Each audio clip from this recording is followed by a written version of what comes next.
你看，有血迹。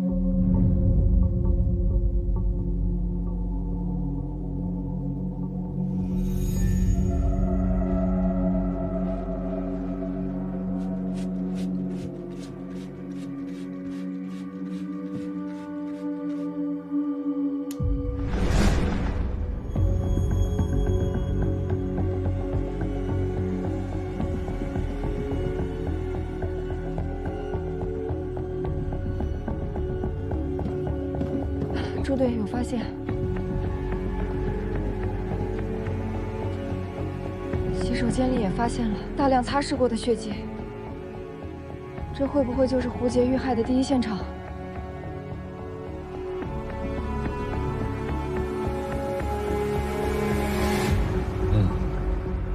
知道了。吴敏女尸确定是胡杰，案发现场就是她的家。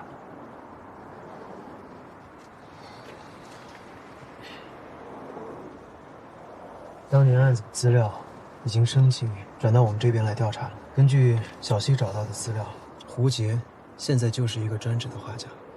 我会请所长帮忙找一找，看看能不能找到当年樊降雪画过的画，拿回来做一下对比，看看有没有新的线索可以帮助我们找到消失的那幅画。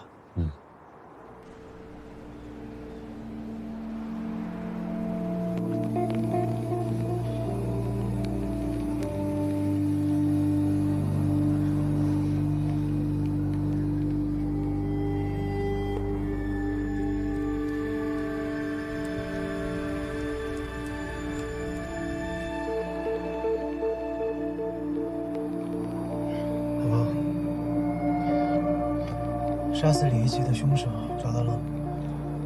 老还在查呢。凶手一定和袁家有关。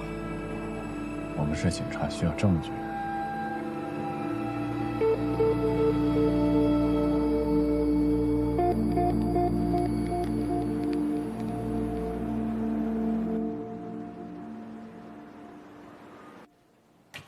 樊降雪案当年发现的这根没有毛囊的头发叫做毛干，毛囊里有核 DNA， 但是毛干当中却没有，所以说这根头发对于我们破案的帮助并不大。当年樊降雪遇害之后，胡杰就离开了李家镇，出国了。14年后，胡杰回国，没过几个月他就遇害了。凶手的作案手法跟当年樊降雪被害的手法一致。我们是否可以推测，凶手可能是同一个人呢？还有个关联性，就是这几幅画，这个是在胡杰家找到的，这个是在樊降雪的档案袋里找到的。他们画的都是同一个地方，10年前和10年后区别不大。这幅画虽然也是在胡杰家中留下的，但是却没有胡杰的落款，而且这一幅纸张明显发黄，应该是一张旧画。有没有可能这就是现场丢失那幅画？这个还需要进一步的鉴定才能知道。目前我们只知道，这幅画上除了樊降雪与胡杰的指纹之外，还有第3个人的指纹。小苏，找专业的鉴画师来鉴定一下，这幅画到底是胡杰画的，还是樊降雪，还是说有第3个人？也许解开这幅画，我们就可以找到当年樊降雪被杀的真相。好，我待会儿去办。对了，高原，哎，胡杰家的指纹比对结果出来了吗？我们在指纹库里没有找到合适的匹配对象，我们现在还在查胡杰生前去赴约的人到底是谁。目前只能根据死者胃里的食物残渣是牛排之类的食物，判断可能去西餐厅就餐过。行，陆队，那你继续查胡杰，我们俩去查画这方面的线索。小西，继续查监控。好的。这3幅画是3个不同的人画的，这2幅也不是同一个人画的。因为这幅没落款的画，他用的钢笔笔尖是反斜体型，而樊降雪的这幅画用的是标准型。反斜体型笔尖一般呢是给左手写字的人用的，樊降雪的这幅画呢用的是右手画技。你是说，那幅没有落款的画，画的人善用左手？是的，没错。同时，樊降雪的画技比较稚嫩，和胡杰落款的这幅画比有很大的差距。没落款这幅有没有可能也是胡杰画的？这个不太确定。但胡杰的画和这幅梅洛款的画都是用反斜体的笔尖画的，但在程度上两个人有明显的差距。就画技而言，显然也不是同一个人，反而胡杰的这些画有种临摹这幅梅洛款的画的感觉。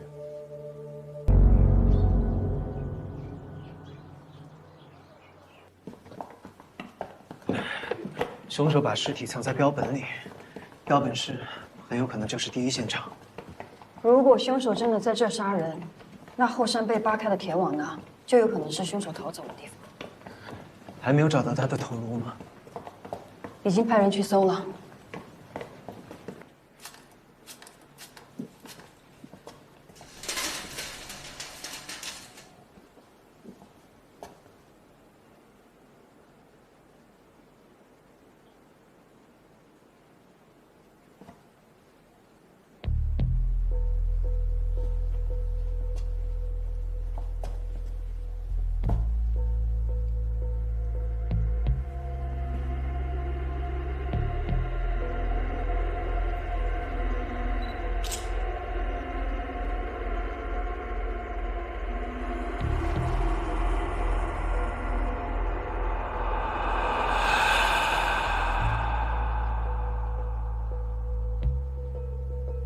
有人清理过。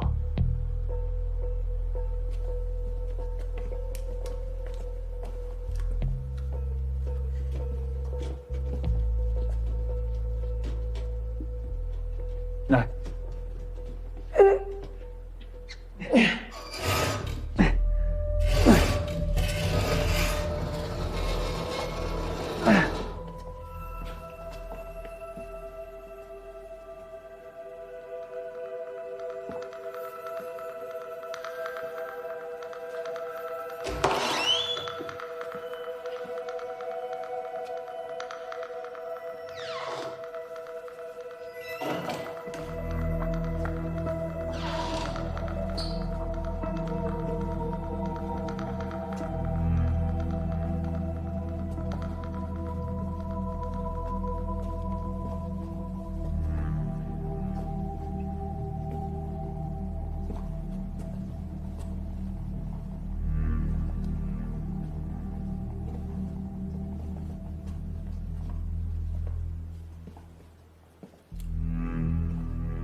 卢米诺，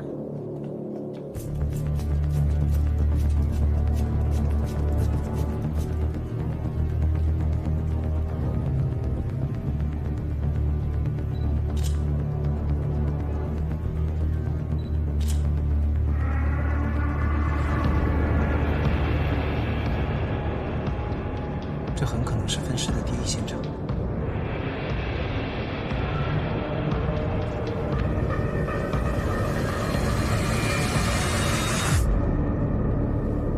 以前那两个房间是连着的，后来都空了，左边房间才变成了标本室。我们也不知道还有人在用那个301实验室。王教授肯定是搬新楼的时候配了把钥匙，偷偷的在用那个实验室。黄教授是主攻研究哪个方面？脑部神经，他可是解剖学的老专家，人称黄一刀。哎，黄教授没做什么影响我们系上名声的事吧？没有，我们还在调查中。他办公室。黄教授，黄教授，没人那你能帮我们开下门吗？啊？可以。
哎，你们什么人？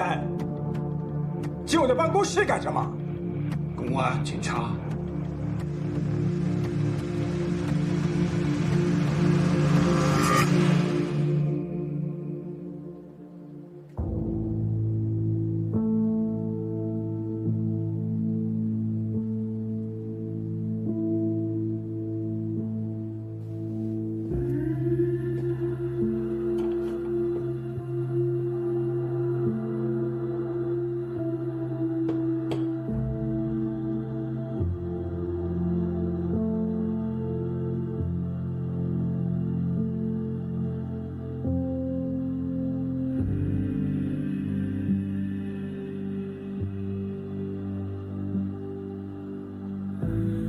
不是刘媛媛的头颅，而且这些都在福尔马林里泡过很久。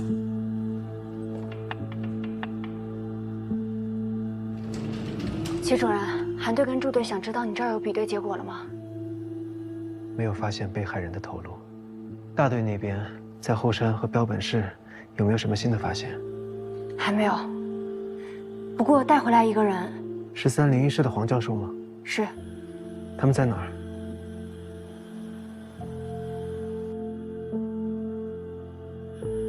黄正明黄教授，请问上周二下午你人在哪？都做了些什么？不记得。不记得，那这些记得了。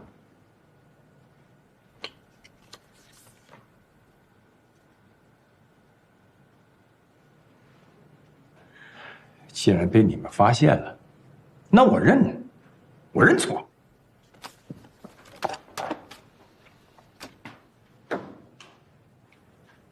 他这就认罪了？那请您说说吧，怎么杀人的？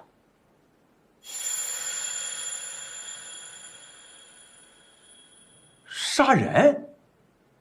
我没有杀人啊！那分尸呢？这些头颅啊，那是从捐献者的遗体上取下来的。这女的我没见过，我没有杀人。我是说，我利用学校的资源做我的实验。我是说，我愿意承担学术上的责任。您的意思是说，您做实验的都是被捐献的遗体？那为什么从标本室到实验室，有大量的血迹被清理的痕迹？那不是我的实验室。学校不让我继续研究了，我就找了个旧实验室，我继续研究，仅此而已。哎，你们知道吗？人脑的组织解剖，那是一项非常精细严谨的工作，这怎么可能有血迹？不可能啊！如果是一个年轻女性的尸体出现在你的实验室里，被分解和切割，会有这么多血迹吗？哼，我不认识那女的，我没有杀人。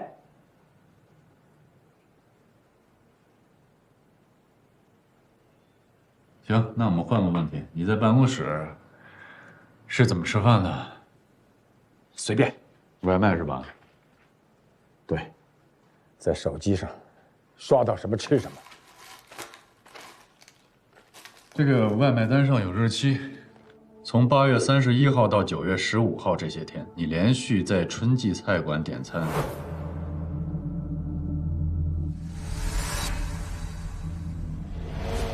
春季菜馆是自己负责送餐，没有外卖。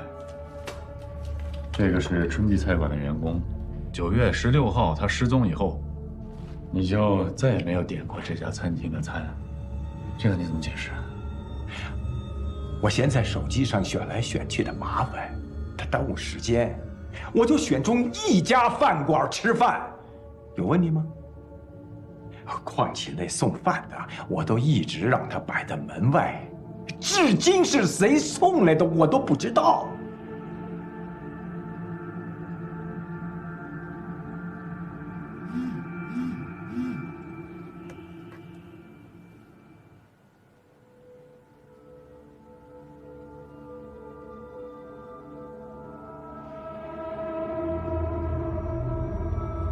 黄教授，我们知道您是脑部神经的专家，主要擅长脑岛叶神经解剖与胶质神经元肿瘤。像这种脑部神经解剖与疾病的关系，是需要大量的实际解剖案例做支撑的，对吧？我们还打听到您的同事说，您一直都觉得您的实验受到阻碍。如果能够让你大量的做实验，您一定会创造医学奇迹。这些在您的笔记本里都有记载的。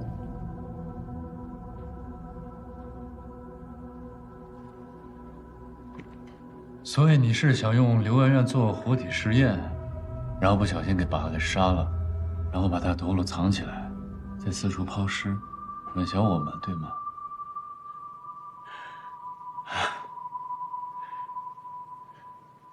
是。为了我的实验，我愿意去杀人。我幻想过无数次，解剖人的大脑，看看里面的秘密。哎，就现在，我看见你们俩，我都有极度的渴望打开你们的头颅。我是医生，我需要找到大脑老化的药物。只要我的研究能成功，干什么我都愿意。但是，我请你们拿出证据，来证明我杀了这个女孩。我们需要知道这个头颅的来源，希望你之后配合调查。邱主任，我先回去。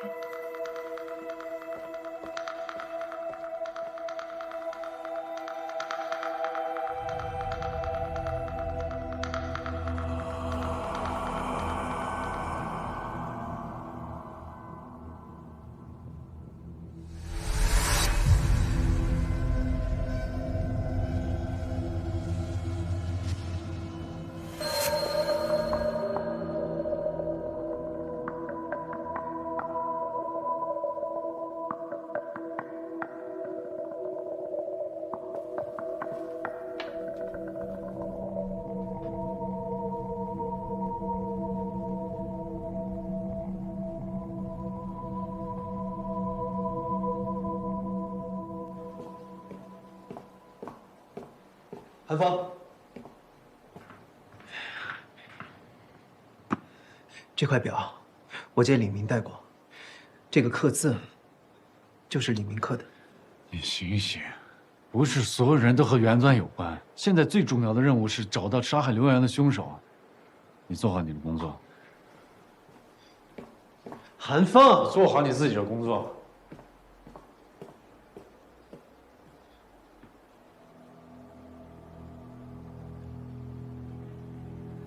师哥，你当时为什么想到来合成开诊所啊？那你为什么会调来贺章？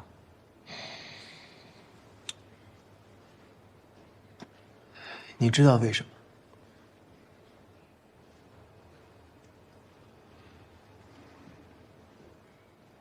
我知道你不愿意原谅李明，但是不管怎么说，他曾经是我们的好朋友啊。来，我们干杯，庆祝你们毕业啊！干杯，毕业大吉！谢谢了。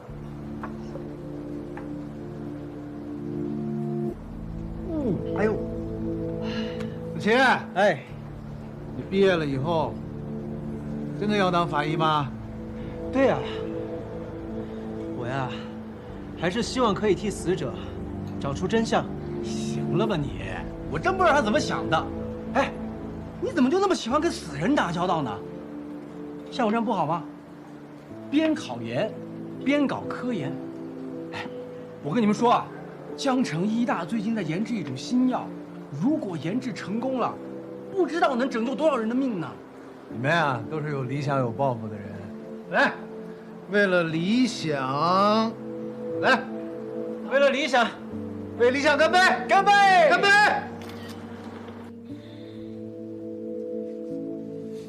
朋友，他如果当我们是朋友，那就不会做出那样的事。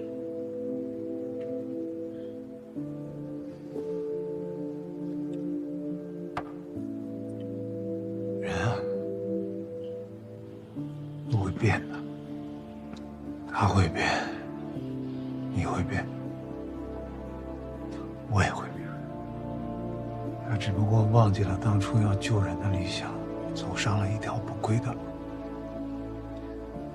但那是他的选择，不是我们的错，对吗？可他害死了小飞。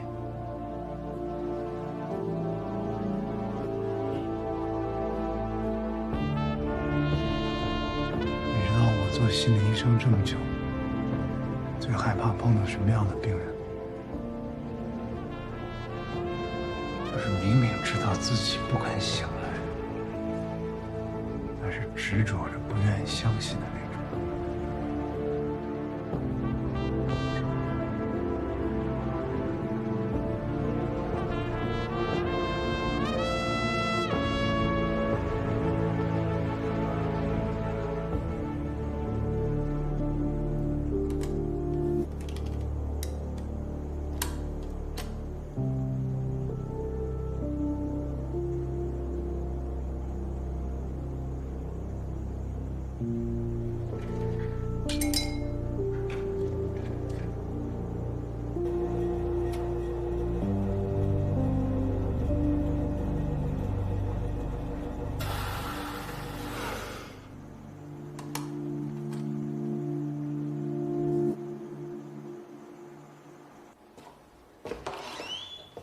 季主任，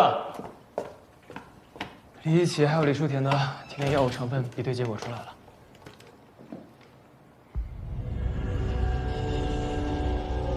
两人体内的药物成分比对不符。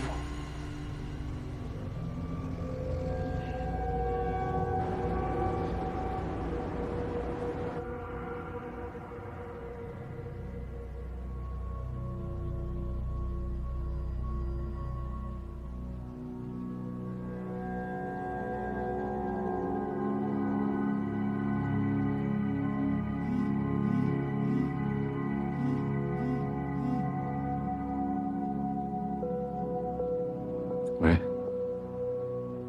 结果出来了。老师啊，师母不在啊，去国外旅游了，和她那几个老闺蜜。刚才还来电话说，亏了有你们想着我的生日，这样，她把我一个人扔在家里边，就没那么内疚了。次长，你身体怎么样？恢复的？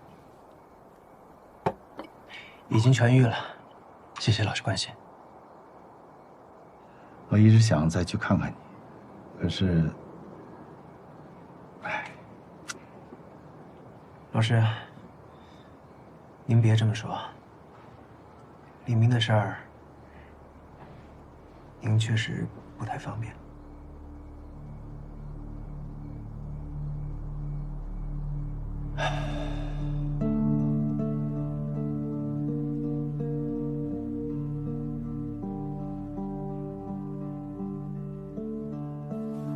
明明不能喝，还偏爱喝，我再给他拿一瓶。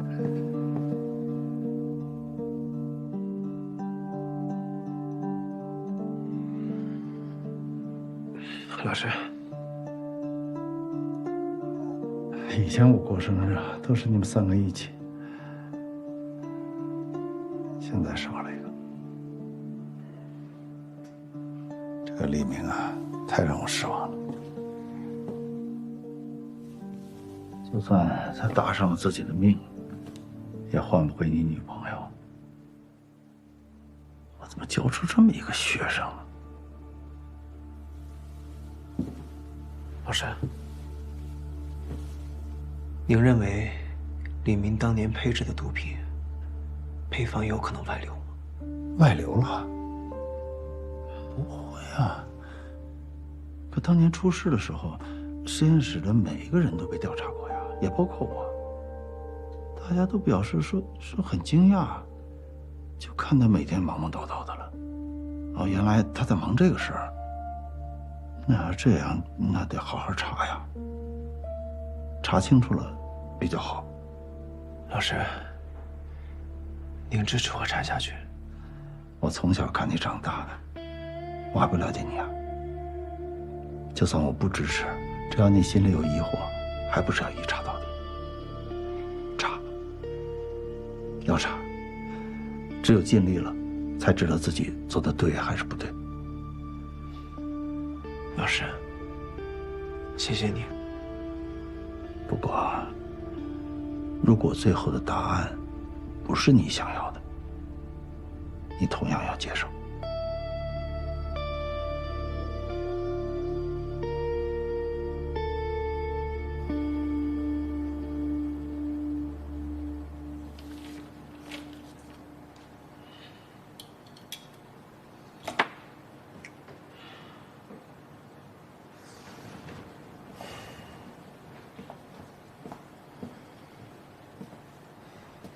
怎么样？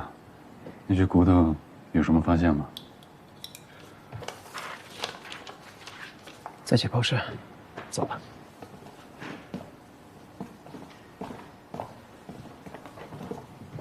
齐主任，对。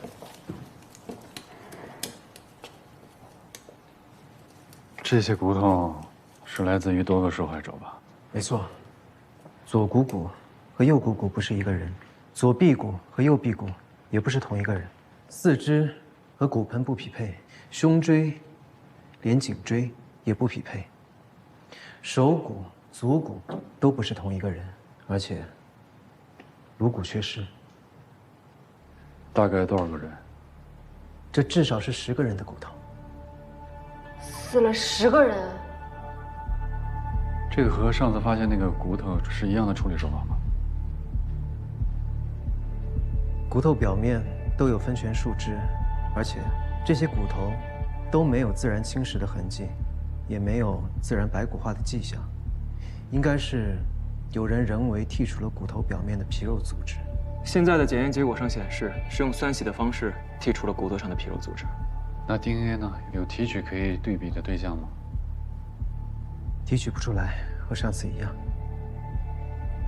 现场发现那个衣物纤维呢？已经送去物证科了。技术是去刘媛媛家采样了吗？都已经采样了，也提取了 DNA。现在只能等衣物纤维的鉴定结果了。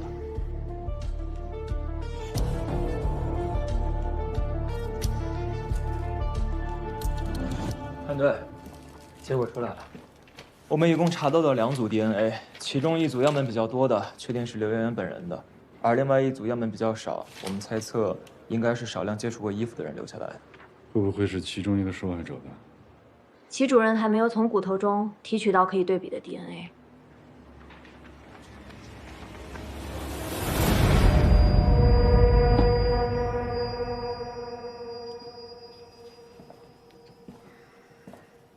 根据目前的线索，可以确认，受害者至少有10名。凶手先将尸体的皮肉进行处理，再从每具尸骸当中各取出一部分，拼成一个人形，丢弃到城市的各个地方。但是最奇怪的是，10具尸骸，10名受害者，我们都没有能够提取出 DNA 来确认死者身份。我再捋一下，嫌疑人刘媛媛，身高1.7米，体重根据她的同事描述大概在100斤左右。我们在其中一个抛尸现场发现了她穿过的衣服，而且我们已经知道她在超市有购买强力溶解剂和刀具的行为。这些骨头都很完整，分权树枝，在骨头上附着的也很完全，这要求凶手处理尸体的手法非常高。刘媛媛，她没有任何相关的专业知识，对于一个普通人来说，一个人要肢解10个人，还要在短短的4、5天当中溶尸、分尸，这绝对不是一件容易的事情。齐佛爷说的对，不可能，绝对不可能。这么繁复的分尸、抛尸，没露出一点马脚来，别说刘媛，这神仙也办不到啊！现在这里面的疑点确实太多了。刘媛媛家附近住的隔壁邻居都挨得挺近的，如果他要将10个人杀害分尸，很难想象那个地方是第一现场。而且所有的抛尸地我们都去检查过了，没有任何相关的血迹，还有相关的凶器。这就说明这2个现场，压根儿就不是案发的第一现场。也可能说明，刘媛媛根本就不是凶手，只是凶手推出来的一个迷雾阵，让我们混淆视听。会不会是团伙作案呀？也不是没有这个可能。根据各路报案人的时间推理来看，凶手是在短时间内，甚至是1夜之间完成了所有的抛尸动作，这也很符合团体作案的推论。大家看啊，他们选择的抛尸地点都是这个，比如桥下呀、公园的小树林啊，要不就是这个废弃工厂，这全部都是监控盲区。这说明嫌疑人是经过了缜密的思维判断，最后挑选出这几个抛尸地点的。那北山上那对情侣所找到的手骨和脚骨，会不会是嫌疑人抛尸的最后一部分？不然他为什么烧掉衣服？我记得第一个报案的保安说，他有看到有一个人影。他是觉得自己曝光了，才在抛尸完成后烧掉衣服。就像刚才老万说的，这是一起谋划缜密的犯案。现在当务之急是要找到刘媛媛。刘媛媛她居住这环境是个老旧的小区，我们只找到了仅存的一段监控录像，上面记录了刘媛媛4天前最后出现的时候，身上穿着的就是那件红色的外套，背着黑色挎包。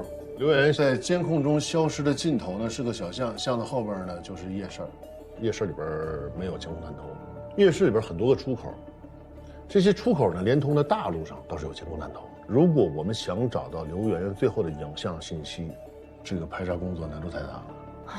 这工作量，别说把全队的人算上，就算把区里所有派出所都算上，这也得10天半个月。有没有一种可能，刘媛媛根本就没有走出夜市？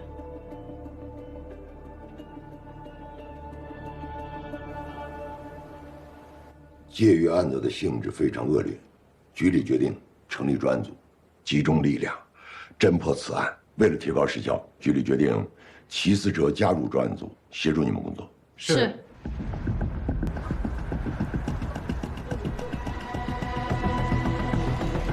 哎，你好，请问一下，您见过这个人吗？没见过。确定没见过？谢谢。去那边看看吧。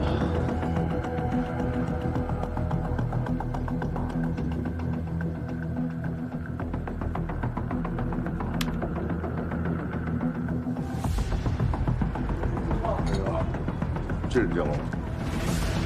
没见过。